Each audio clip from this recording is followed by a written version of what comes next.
MLA Shri Antony Raju സാറിനെ വേദിയിലേക്ക് ക്ഷണിക്കുന്നു. ഏറ്റവും പ്രിയമുള്ളവരെ, ഞാൻ ആരുടെയും അഭിസംബോധന പ്രത്യേകിച്ച് പേര് പറയുന്നില്ല. വയലാർ നമ്മെ വിട്ടുപിരിഞ്ഞ് 50 വർഷം തികയുന്ന വർഷമാണിത്. അദ്ദേഹത്തെക്കുറിച്ചുള്ള ഓർമ്മകൾ ഇന്നല്ല എല്ലാ കാലവും മലയാളികൾ എവിടെയുണ്ടോ, എത്ര കാലം ജീവിച്ചിരിക്കുമോ അത്രയും കാലം വയലാർ ജീവിച്ചിരിക്കും. എന്നെ സംബന്ധിച്ച് വ്യക്തിപരമായി ഞാൻ പല വേദികളിലും പറഞ്ഞിട്ടുണ്ട്, വയലാറിനോടൊപ്പം ഒരു കാറിൽ ഒന്നിച്ച് സഞ്ചരിക്കാൻ അവസരം കിട്ടിയ ആളാണ് ഞാൻ. ഇന്ന് നമ്മൾ ആചരിക്കുന്ന വയലാറിനോടൊപ്പം ഒരു കാറിൽ ഒരുമിച്ച് ഒരു അരമണിക്കൂർ യാത്ര ചെയ്യാൻ മഹാഭാഗ്യം കിട്ടിയ ഒരാളാണ് ഞാനെന്ന് പറഞ്ഞു കഴിഞ്ഞാൽ നിങ്ങൾക്ക് വിശ്വസിക്കാൻ കഴിയില്ല. ചുമ്മാ പുളുവടിക്കണമെന്നില്ല വിചാരിക്കുന്നു.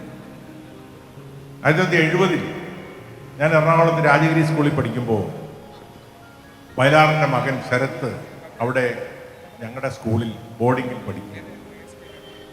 അദ്ദേഹത്തെ കാണാൻ ഇടയ്ക്കിടയ്ക്ക് അദ്ദേഹം അവിടെ വരാറുണ്ട്. ഒരു ദിവസം ഞങ്ങളുടെ വാർഡൻ ഒരച്ഛനാണ്. അപ്പോൾ ടൗണിലേക്ക് ഷോപ്പിങ്ങിന് പോകുമ്പോൾ സാധനമൊക്കെ തൂക്കാൻ കൂടെ ഒരാളെ കൊണ്ടുപോകും. ഒരു വിദ്യാർത്ഥിയെ ടേൺ വെച്ചാൽ കൊണ്ടുപോകണം. എല്ലാവർക്കും പുറത്ത് പോകണമെന്നുണ്ട്. പക്ഷേ ഒരാളെ എനിക്ക് ഇച്ചിരി വണ്ണമൊക്കെ അന്നുണ്ടായിരുന്നുകൊണ്ട് അന്ന് തന്നെയാണ് കൊണ്ടുപോയപ്പോൾ ഞങ്ങൾ സാധനമെല്ലാം വാങ്ങിച്ചിട്ട് ഇങ്ങനെ ബസ് കാത്ത് നിൽക്കുമ്പോൾ ഒരു കറുത്ത അംബാസഡർ കാർ ഞങ്ങളുടെ മുന്നിൽ നിന്ന് ചവിട്ടി നിൽക്കുന്നു. നോക്കിയപ്പോൾ അതിനുള്ളിൽ സാക്ഷാൽ വയലാർ. അദ്ദേഹത്തിൻ്റെ മകനോടെ ബോർഡിങ്ങിലുണ്ടല്ലോ കളമശ്ശേരിയിൽ, ഞങ്ങൾ എറണാകുളത്ത്. അപ്പോൾ പറഞ്ഞ് കയറിക്കൊള്ളാൻ പറഞ്ഞു. ഞങ്ങൾ രണ്ടുപേരും അകത്ത് കയറി എറണാകുളം മുതൽ കളമശ്ശേരി വരെയുള്ള, അന്ന് ഇതുപോലെ നല്ല റോഡല്ല, ഒരു അരമണിക്കൂർ എടുത്തു. അങ്ങനെ വയലാറുമൊത്ത് കാറിൽ യാത്ര ചെയ്തു എന്ന അഭിമാനത്തോടുകൂടി പറയാൻ കഴിയുന്ന ഒരാളാണ് ഞാൻ. ഇവിടെ ഇരിക്കുന്ന ആരെങ്കിലും വയലാറിനോടൊപ്പം കാറിൽ സഞ്ചരിച്ചിട്ടുണ്ടെന്ന് എനിക്ക് അറിഞ്ഞൂടാ. സാറ് സഞ്ചരിച്ചിട്ടുണ്ടായോ എനിക്കറിയില്ല. ഉണ്ട്. നമ്മൾ രണ്ടുപേരും മാത്രമേ ഉള്ളൂ. പിന്നെ രാജ്മോഹൻ സാറ് ഇടയ്ക്കൊന്ന് കണ്ടിട്ടുണ്ടല്ലോ. കാറിൽ സഞ്ചരിച്ചത് ഒരു അപൂർവ ഭാഗ്യമല്ലേ, അത് മഹാഭാഗ്യം അല്ലേ? അപ്പം അങ്ങനെ വയലാറിനെ ഓർക്കുമ്പോഴെല്ലാം ഞാൻ അഭിമാനത്തോടെ ഓർക്കുന്ന ഒരു കാര്യമാണ് വയലാറുമൊത്തൊരു യാത്ര, അരമണിക്കൂർ ജീവിതത്തിൽ അവിസ്മരണീയമായ യാത്രയായി, അഭിമാനകരമായ മുഹൂർത്തമായി ഞാൻ ഓർക്കുന്ന അനർഘമായ നിമിഷമാണ്. വയലാറിനെ കുറിച്ച് ഒന്നും കൂടുതൽ പറയാനില്ല. നമ്മൾ വയലാറിനെ അനുഭവിച്ചുകൊണ്ടിരിക്കുകയാണ്. അദ്ദേഹത്തിൻ്റെ പാട്ട് മൂളാത്ത ഒരാൾ പോലും ഇല്ല.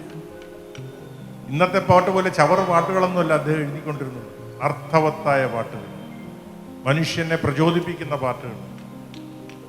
മനുഷ്യൻ മതങ്ങളെ സൃഷ്ടിച്ചു, മതങ്ങൾ ദൈവങ്ങളെ സൃഷ്ടിച്ചു. മനുഷ്യനും മതങ്ങളും ദൈവങ്ങളും പിന്നെ മണ്ണു പങ്കുവച്ചു, മനസ്സു പങ്കുവച്ചു. എത്ര അർത്ഥവത്തായ വരികളാണ്, എത്ര വലിയ സന്ദേശമാണ് അതിൽ. വലിയ വിപ്ലവകരമായ 2 വരിയല്ലേ അത്.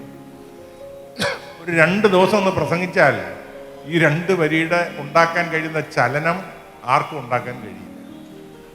അത്ര മനോഹരമായ വരികൾ രചിക്കാൻ കഴിഞ്ഞ ഒരു മഹാപ്രതിഭ. 46-ാമത്തെ വയസ്സിൽ നമ്മളോട് വിട പറഞ്ഞു.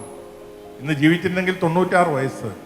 46 വയസ്സിനുള്ളിൽ 46,000 കൊല്ലം കഴിഞ്ഞാലും 47-ലാണ് മരിച്ചത്. രാമേന്ദ്രൻ പറയുന്നതുകൊണ്ട് ഞാൻ അദ്ദേഹം സമ്മതിക്കുന്നു. ഞാൻ ഇപ്പോഴും പറയുന്നു 46 കഴിഞ്ഞപ്പോൾ മരിച്ചു. 47 പൂർത്തിയായോ? ഇല്ല, 46 പൂർത്തിയാകുന്നതിന് മുമ്പ് മരിച്ചു.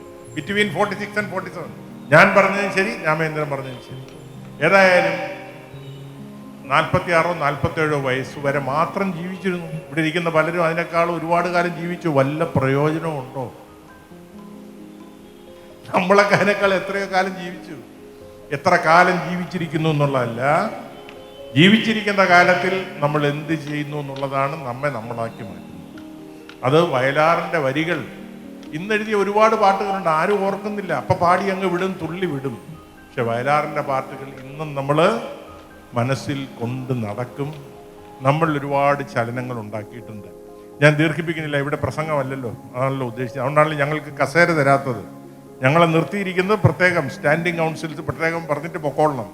ഏതായാലും വയലാർ സാംസ്കാരിക വേദി മണക്കാട് രാമചന്ദ്രൻ്റെ ഒരു അത്യപൂർവമായ സംഭാവന.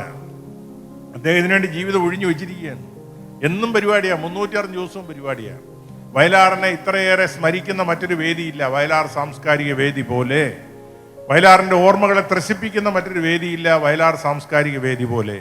അതിന് അവസരമൊരുക്കിയ, അതിനുവേണ്ടി ജീവിതം ഒഴിഞ്ഞു വെച്ച് പ്രവർത്തിക്കുന്ന എൻ്റെ പ്രിയപ്പെട്ട സുഹൃത്ത് ശ്രീ മണക്കാട് രാമചന്ദ്രനെയും ടീമിനെയും പ്രത്യേകമായി അഭിനന്ദിച്ചുകൊണ്ട് ഈ സമാപന സമ്മേളനത്തിൽ പങ്കെടുക്കാൻ അവസരം തന്നെ നന്ദി പറഞ്ഞുകൊണ്ട് അദ്ദേഹത്തിൻ്റെ പേരിലുള്ള അവാർഡ് ഏറ്റുവാങ്ങാൻ ഭാഗ്യം കിട്ടിയ എല്ലാവരെയും അഭിനന്ദിച്ചുകൊണ്ട് എല്ലാ ആശംസകളും നേരുന്നു. നന്ദി, നമസ്കാരം.